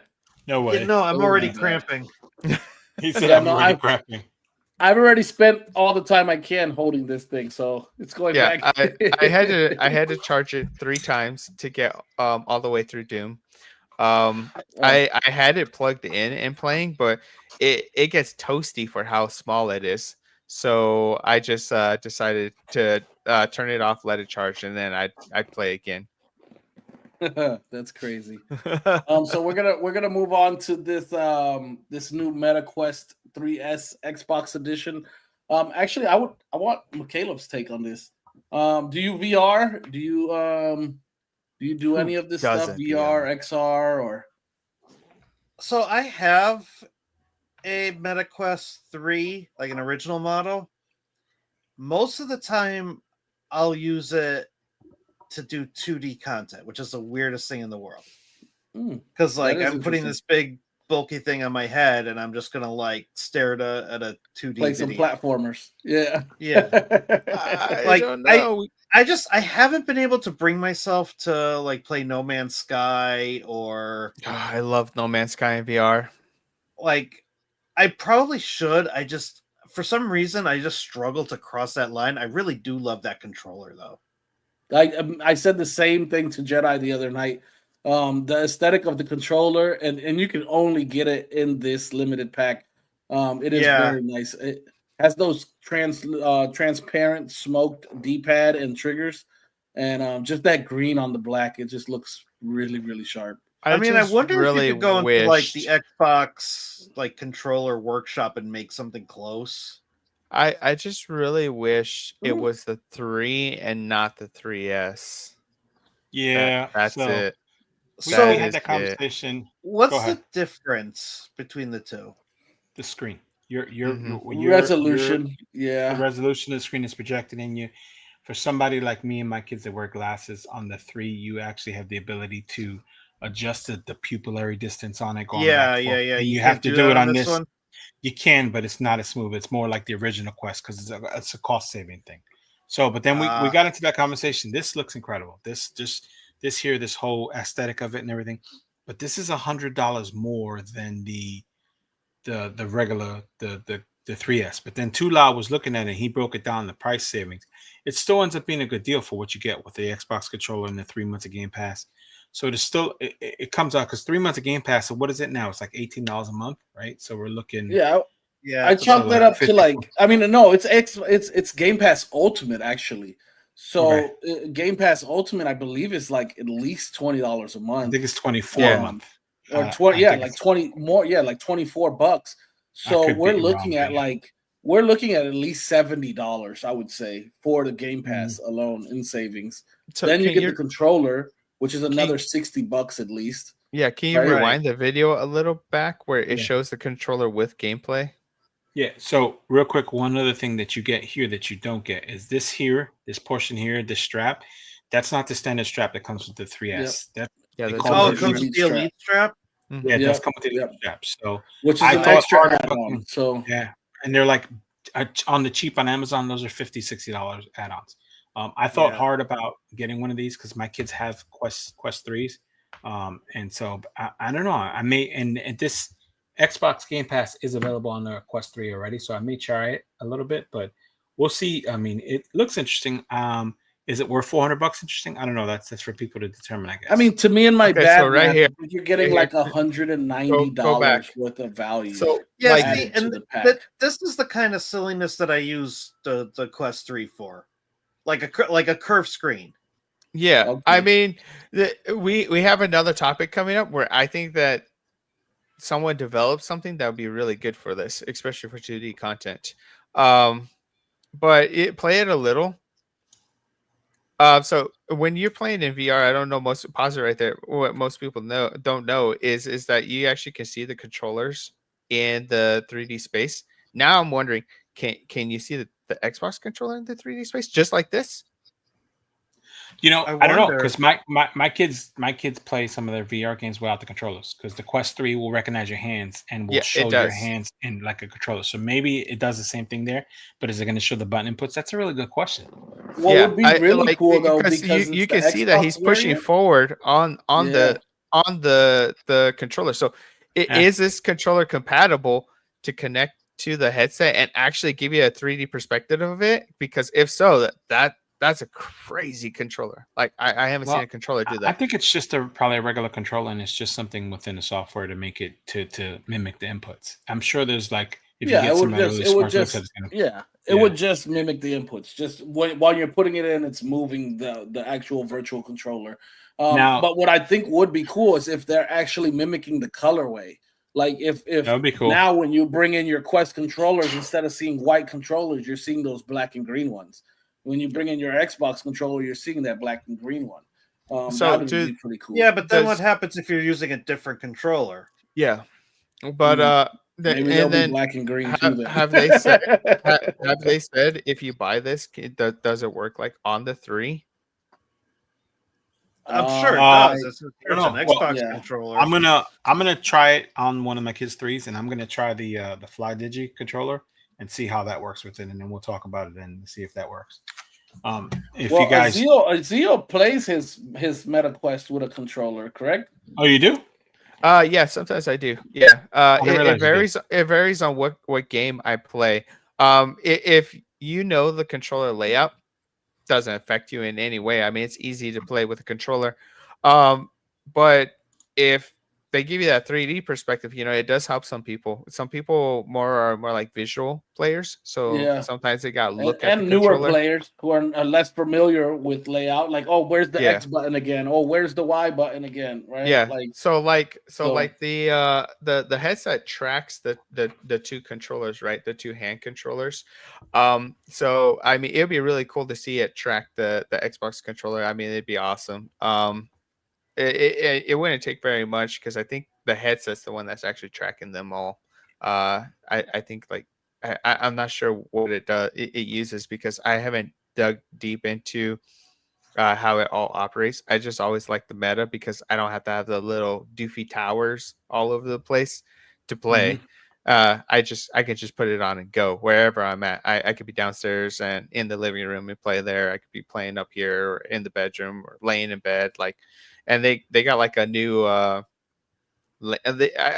think that they just updated and they got like a new laying mode where like you tell it you're in a laying position and it will alter everything now so that you can play.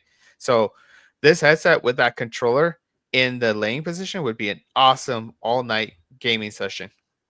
Like you don't even have to do anything. Well, considering the Quest doesn't really last that long battery wise.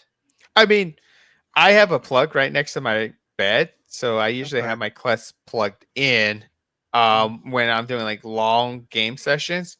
But yeah, the Quest's battery by itself is subpar, and you have to get the battery bank that goes onto the back of the headset if you're like playing away from a charging station, which gives you What's like the battery life on those for those wondering? What is it, like 2 hours maybe? Like 3 2 hours. Yeah. 2 to 3 hours. My kids have this Bobo VR stuff, which is actually attaches to the Elite strap, and it adds like a 8,000 milliamp hour battery or something. Yeah. So they can sit there like 3 or 4 hours easy and play without any issues.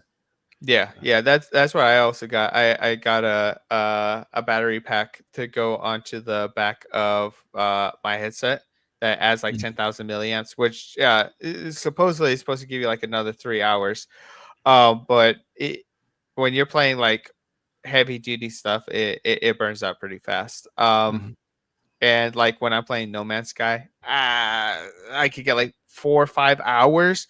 But I'm not using the actual software to play. I'm streaming from my desktop. So like all the heavy lifting is being done by my desktop. So my headset does last a little longer because of that. I don't know if I could do 4 or 5 hours with that headset on. I don't think I could do it, man. No, it weighs on you. It does. But when you have the battery pack on the back, it kind of balances it a little more because you got that extra weight back there. So it does feel better. But it is noticeably heavy when you don't have that counterbalance back there. You could just personally, that's why I prefer the XR glasses. It's just I was going to ask, like, what's the advantage to using this over using just a regular pair of XR glasses? 3D. I don't know. Can you do 3D in the XR? The 3D field of view, but yes, you can. You can do like the XR, the Vitcher XR Pros. You can render in 3D. And also too, you can do like if you plug them into a Steam Deck or even a Legion Go running Steam OS, they have a plug-in where you can actually play 3D VR games like No Man's Sky VR. Yeah. And now you can look around and do all that stuff. And For real. so they're actually the XR glasses are coming a long way, honestly, and they're a lot lighter on your face. I mean, you don't have that full submersion, right? Where it's Right. like all boxed in, and you get a little light bleed. If you're playing in a dark room or a dark area, it's fine. Also, too, like I mean, my experience with XR glasses is the Vitchers, and the Vitchers have that electromagnetic darkening of the lenses. Yes. So once that's going, those things are pretty dark.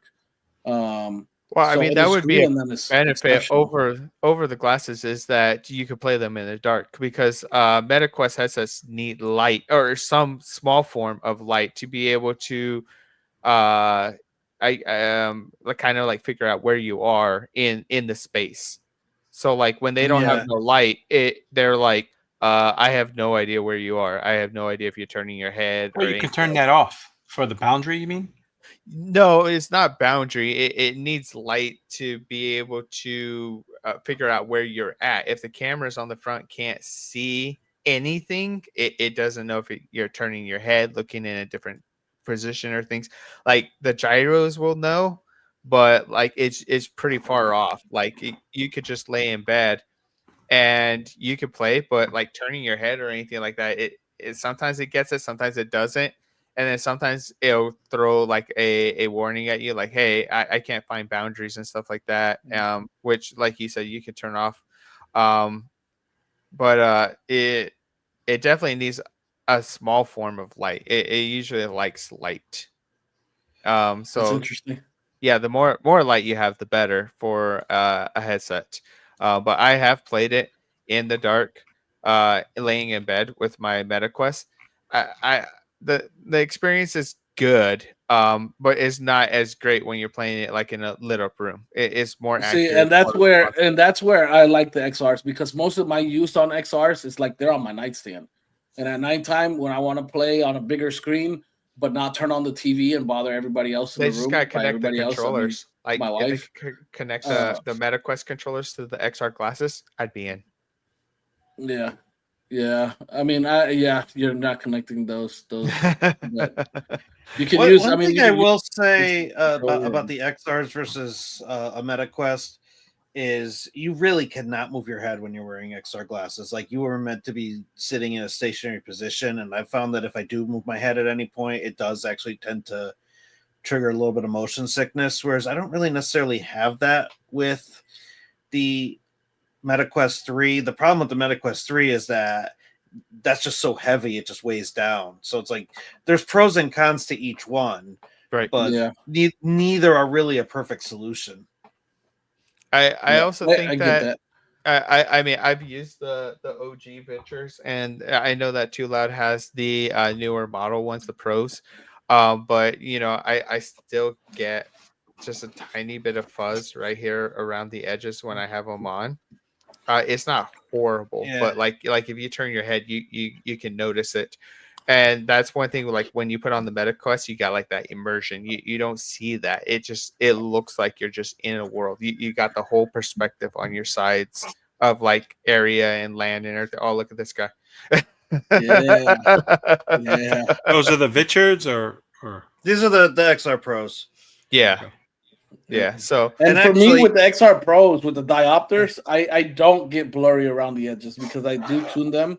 I tune them to my eyes, and man, they're crystal clear all the time. And then those, I mean, they're using micro Sony OLEDs in there, and man, is that thing sharp? The picture quality is pretty sharp. Did you ever get the neckband thing? I didn't get the neckband, but I actually Vitcher reached out to me and told me after I put up my review for them if I want the neckband, they'll send me the neckband. Oh, you have one there. What does that neckband do for you? The battery life of the neckband is terrible. I think it's an extra battery pack. No, it's a full operating system. From what I understand, this is an Android-based operating system because it has a Yep. plug that connects direct into the features. So you technically could do like Android gaming or cloud gaming or streaming Yep. on this. I just don't know how long it lasts. I charged it and then I never actually turned it on to figure out what it did. I should probably do that. That's awesome. Well, from what I know from others who have used it, it's actually a pretty slick experience. You can do the cloud gaming. You can put some apps on there, RetroArch, and all that stuff. And it has motion tracking, and they're actually pretty cool. One thing that I have heard is that the fans get a little bit obnoxious. I've heard that too. I think in this space you get used to fans being obnoxious because everything has fans. So I believe that what you were talking about earlier, Lee, when you said that a topic that we were going to be talking about would be touching into the VR space was this. So we have 3D Sen. Is that how we're pronouncing it? 3D Sen? Yeah. I don't know if it's 3D Sen or 3D SN PC. Yeah. Okay. And 3D SEN, and we have the VR option for it. And Matt, you guys want to see a video? Give us a little bit on this because you've shared this with me actually. This is a developer that actually, this is the coolest concept.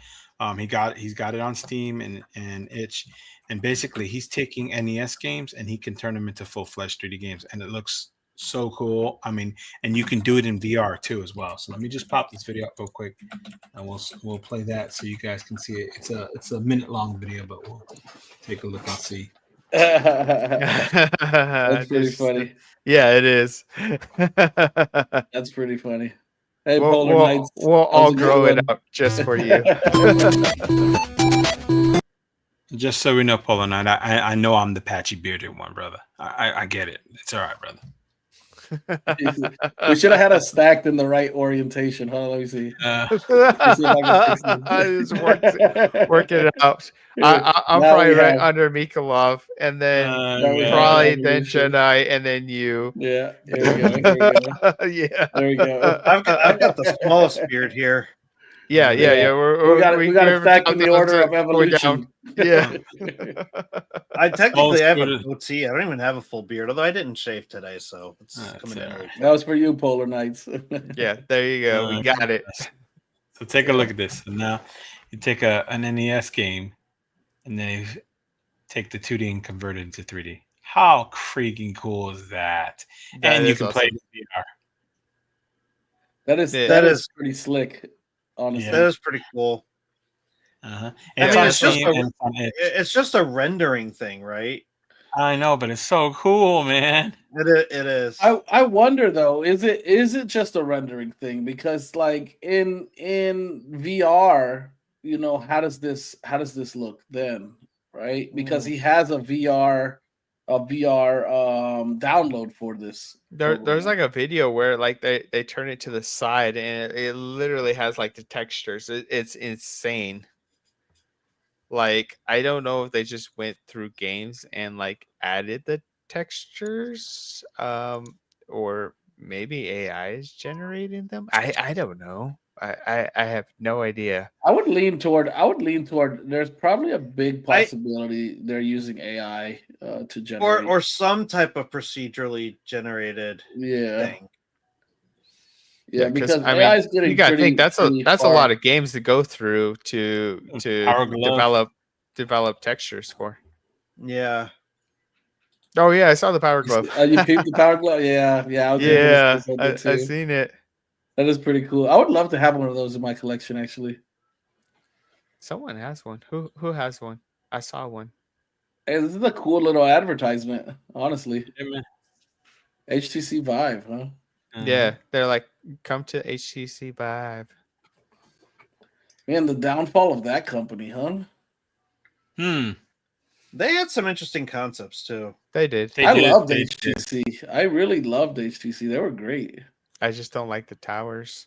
Okay, so it kind of zooms in. And then it adjusts to where you're looking. Yeah. I wonder if that would actually be jarring. Yeah, don't know.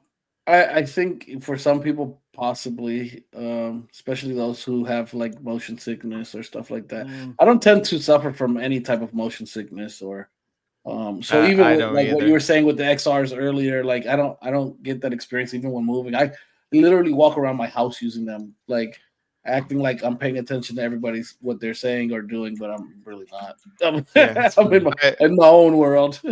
I've never had issues with it. Though the first time in VR when I jumped off of a like I don't know 30-story building, I did get a fight or flight experience. I was just like, Yep. Yep. That's interesting. What was that in that Player One or what is that game No, it called? was Boneworks. Okay. There's like a city, and I jumped off of one of the buildings, which I think is part of the mission.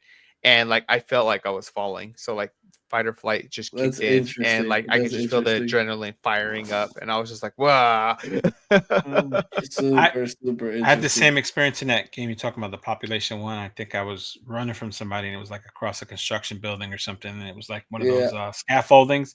And I looked down, and it actually made my it made my spidey sense tingle. Like, holy crap! Like, Yeah. because you get involved in the game. Yeah, it was it's fun. It's jarring the first time. It definitely is.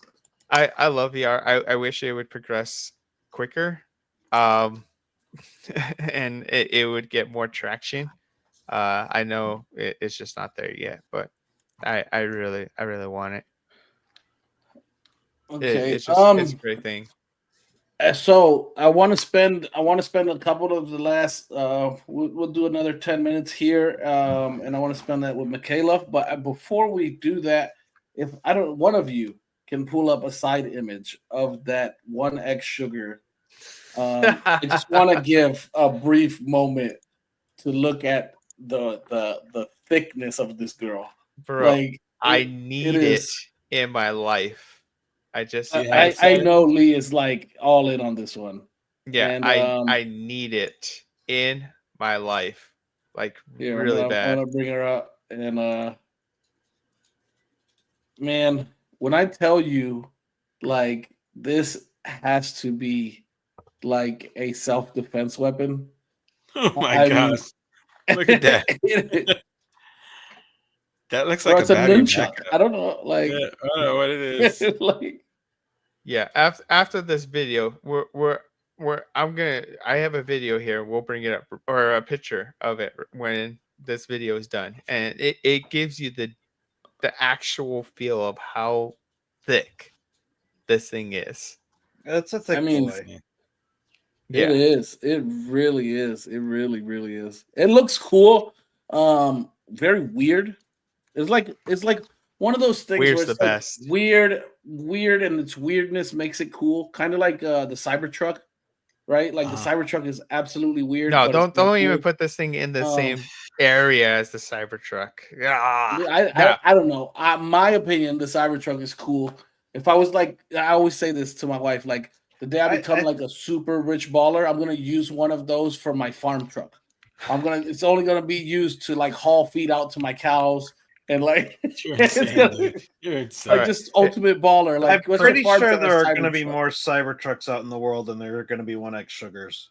Probably. no, I Oh agree. yeah, for sure, I agree. for sure. Look at this guy. Look Oh at my that. god, Jeez. man. Look So- at it. Wow.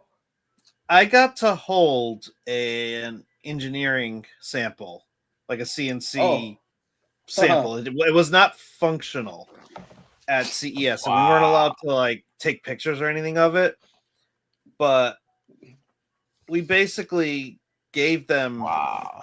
some feedback, and I told them personally. I told the CEO of 1X personally that you need to make it so that we could play on just the 4x3 screen. Like that would be perfect for NES. Like all you have to do is just add like another, see if you can add like another twist or something to the mechanism or some way to like tilt it back. And yeah, they did not listen clearly. No, Man. I mean, there is The- a video. The only thing I have to say I think they did as far as feedback we gave them is I think there is they did put something in as far as like a latching mechanism because everything was loose. Yeah. They got this latch right here. This is actually the wedge No, latch right there. if you put your mouse on, I don't know why I'm pointing at my monitor screen like you could see it. No, you see the circle above the logo and the other circle at the bottom. Mm-hmm. I think that might actually be some way for it to like connect together because that wasn't on the prototype. And we actually told them you should have something to latch it in place. Like Magnets. these are like really powerful magnets. Yes. They're very powerful. Yeah, they're very powerful magnets. Me and Lee watched some videos, and those things are strong. When they clap together, it's loud. Like they're exceptional. Nitrix has uploaded some videos. I'm sure they're not his own, just probably videos that he found or something. Or them. But they show it folding, and you can legitimately hear them. But there's also a video of someone playing Endless Zero. I don't know what that Android game is. Endless Zone Zero. Yeah, Endless Zone, and they're playing it on the top screen, and then at the same time they're playing Final Fantasy 12 on the bottom screen. I seen it. Cool. Yeah. And what? It's not useful at all. Okay? No, I already know what you're thinking. They just did it. Yeah, he's like pausing and going back to the next one. Yeah, so he touches the screen. He touches the screen, and it picks the priority based on which one he was touching. Yeah. And so when he touches the screen, the controls start acting for that screen, and then he touches the other one, and then the screen starts functioning for that one. But like you were saying, it's like, hey, we want to be able to play on the small screen. You definitely can, but did they make it to where you can fold it just for that screen? I don't know. I love 1X Player, but all I'm seeing here is a bunch of failure points, and it's just making me anxious about the. A lot of people are saying that. I mean, I know that Lee rebuttals them by saying that 1X sugars are built like tanks, and sugar the company develops CNC metal shells for a lot of devices, and they've made some wacky stuff. Most of it in Asia, most of it is built like a brick. Would they let it go with having issues? Probably not. But then again, we also have another company in here too. We have 1X. But this hinge looks like a monster. I mean, it's thick. It's a thick hinge. Well, could it be a failure point? Yeah, sure. Yeah, I mean, if you drop it, will it break? Probably. Though the one last thing I want to take out of that is, did you guys see the size of those sticks on there? Mm-hmm. Yeah, you got full size sticks on there. Look at those things. They are massive. I don't know if I can get around the face buttons though. The big clunky things you gotta plop the thing on so you can put a D-pad wherever you want. Yeah, it's got a magnetized D-pad that you can put over the top of the buttons. Oh, they figured that out? Yeah, it comes with a magnetized D-pad, and you can throw it on to one side, whichever side you want, and it basically magnetizes to the buttons, and then you can just use it as a D-pad. Huh. Okay, so I will be keeping up with that because I know for a fact that Lee is going to have one in hand as soon as that thing drops. I want it. It's so weird. It's so weird. It's so quirky. It's innovative. Will anyone copy it? Probably never. But keep in mind, I'm pretty sure it's a Snapdragon 8 Gen 3. It is. Yeah. Oh, it's a G3 Gen 3. Yeah. It's a G3 Gen 3. So G3. Basically a Gen 3. That's the next one up, right? That's like the newer one. Yeah. That's the top of the line. Yeah. It's like the gaming variant of a 8 Gen 3, where 8 Gen 3 is made for more. It'll be a decent 3DS and DS emulator machine. Andrew says same chip as the Pocket S2. Yeah, and S2 it is. Pro. Mm-hmm. Yeah. But I legitimately can't wait for it. Rumor. I mean, technically not rumors, but I mean, it was supposed to launch at the end of May. They pushed it back. No one really knows why. They never explained why either. But supposedly in their Discord, they're talking about end of July for pre-orders. People are saying somewhere around July 27th. Those are just speculations from the community. So hopefully, I'm really hoping that end of July is pre-order time. They do have the Indiegogo already up as a placeholder, but there's no active pre-ordering at the moment. And there's no price yet. No. No. Truthfully, I Right. don't see how this thing gets away at less than 1,000. Really, For an just Android? don't. You think it's I going to mean, be dual screen, transformer, morphing? Yeah, I think that this thing's gonna be like $8,000. $1,000 is dead on arrival to me for an Android handheld? Yeah. Yeah, I don't know. Really don't see it being cheap in any way. Really, Body's metal. That's a good point, Andrew. All the R&D and the body to make it metal and Yeah. make it sturdy. So I mean, it's potential, but Okay. I'm with Mikhailov. I'm not dropping the G on this thing. No, I'm Yeah, not. I'm not. I really He think will be that the only that's one where it's gonna here come. holding Yeah, on to that thing. yeah. I really I think want- that that's where it's gonna come out at. It's gonna So, be gonna be Guys, pricey. we're hitting the 2-hour mark here. Let's be done with the 1XSugar. As much as you love that, Lee, I know you're I never love that done thing. with it. But I do want to wrap this up here. But before we wrap it up, I did want to ask Mikhailov, do you have what do you have coming up here in the near future as far as projects and videos? Anything you want to share? I have a couple of different things. I mean, besides what you already know, this is my next little project, and then I have my little mini documentary on the LIX as my only device. And other than that, yeah, I'm cooking up a couple of things. I just recently did a battery mod on a handheld that I'm going to be talking about, and we'll see. We'll see what comes out in the next 6 months or so, and what I'm able to get in house and review and all that. But yeah, no, channel's alive. It's active. It's getting very close to 5,000 subs, which Congratulations, dude. eager. Yeah. Don't congratulate me yet. It's Oh, you're it's gonna not there. cross it. You're Yeah, gonna cross yeah, it. for Oh, sure. Yeah, you're gonna. Oh yeah, for You're sure. gonna cross We'll it. That's see. nothing. We'll see. But Do you have plans to move on to another 2-device challenge after this one, or is this it? we'll see how it goes. I do Yeah. have plans Okay. to do other device challenges. But Yeah, we'll- I it's a hope fun that idea. you pass. I think it's really fun. I hope you pass it off to someone else, like Russ. Just, like Yeah, I pass it would on love to to see- Russ and just be like, Oli can play on like I don't know, a V90 or something. why would I Pass it do off. that to him? Pass Poor it off man's to got Van. so many handhelds coming in. That would only I would Oh, only yeah. set him, Yeah, I he would only does. set him back if I made him do that.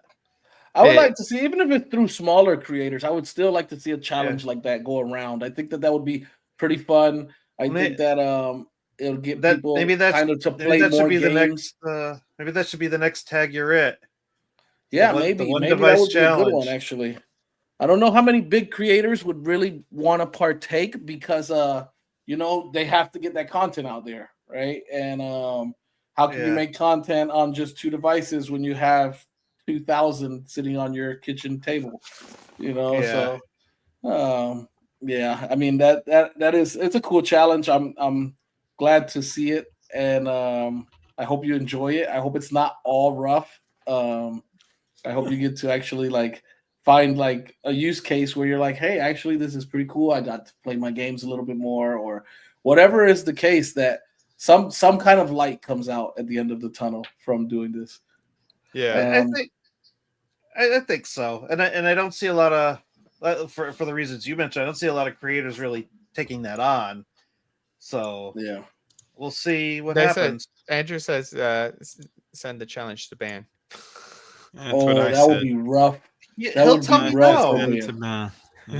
Oh, oh. Hey, what's up, Banana? I'm gonna 3D print him a little handheld. Oh, dude, that would be awesome. That would be awesome. Yes. He needs a little handheld. The Banana. Okay, well, this has been fun. Yeah. I've really Yeah. Thank you all that tuned in to see us. Yes. We will be back here next Thursday. And Yes. thank you, Mikolov and Michael, for showing up. We'd love to see you guys again and just kind of hang out and chill and talk with us. And for it's sure. been great. And thank you for tuning in. Next week, look out. We'll be having Selfish on the podcast next week from Retrospect. Yeah. So look out for that episode. And yeah, we're out. Thank you guys. Thank you.